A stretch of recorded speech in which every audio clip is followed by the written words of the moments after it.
Hello ఆర్వా family. అవును సాయితి, మీ followers కి నువ్వేం చెప్పవా? అందరికీ తెలుసు ఫ్లేవర్స్ ఆఫ్ తెలుగు. తెలుగు వాళ్ళందరూ నా ఫ్యామిలీయే. స్పెషల్ ఇంట్రో ఎందుకు చెప్పు? అలా అయితే నా ఫ్రెండ్ ఒకడు ఉన్నాడు చెన్నై నుంచి.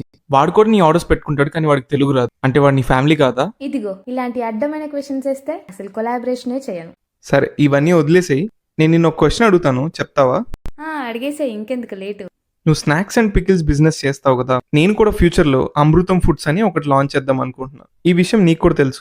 ఎంత కాదనుకున్నా నేను నీ ఫ్యూచర్ కాంపిటీషన్ కదా. మరి నాతో ఎందుకు కొలాబరేషన్ కి ఇంట్రెస్ట్ చూపించావు? నువ్వు కూడా బిజినెస్ చేస్తావు, స్టిల్ అందరికీ హెల్ప్ చేస్తావు కదా. అలాగే కాంపిటీషన్ అనేది మనతో మనకు ఉండాలి, కానీ అందరితో అవసరం లేదులే. సరే, ఇంతకీ ఈ కొలాబరేషన్ పర్పస్ ఏంటి? మన ఇద్దరం కలిసి ఎలా హెల్ప్ చేయగలం? మనం బిజినెస్ స్టార్ట్ చేసినప్పుడు మన డౌట్స్ని క్లారిఫై చేసి గైడ్ చేసేవాళ్ళు లేక మనం చాలా సఫర్ అయ్యాం కదా. అలా స్టార్టింగ్ స్టేజ్లో ఉన్న వాళ్ళకి హెల్ప్ చేస్తే బాగుంటుంది కదా. ఓకే దెన్, దీని ఒక సిరీస్ లాగా ప్లాన్ చేసి అందరికీ హెల్ప్ అయ్యే వీడియోస్ చేద్దాం. సరే మరి, ఉంటాను. బాయ్. రేపు ఈవినింగ్ 6 PM ఫస్ట్ రీల్ పెడదాం. Bye bye.